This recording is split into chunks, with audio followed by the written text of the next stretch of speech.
Talk. Designed to let everyone connect and communicate directly within the platform. This tutorial demonstrates the steps required to unlock the chat feature and create your Talk ID. After signing in and finishing all the activities, navigate back to the home page. On the top right corner, find the chat button. Select this to open the Talk feature screen. You're now inside the chat area, but before you can start chatting, you will need to create your personal Talk ID. Click on the field labeled Enter Your ID here. This is where you'll create your unique Talk ID. Please remember, your ID has to meet all these requirements to be approved. Especially, your unique Talk ID will be a one-time setup and cannot be changed, so think thoroughly before choosing one. Type in your preferred name.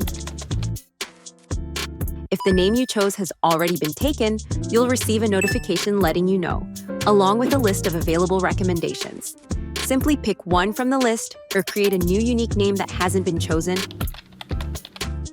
and click Create Again. A confirmation box will appear to double-check your choice. Click Confirm to proceed. If you see ID created successfully, then congratulations. You've just created your 8th Talk ID. Once the ID is confirmed, the 8th Talk feature is fully unlocked. And that's it. You're ready to chat with other Talk users. Join the Talk community now and be part of the future of decentralized advertising.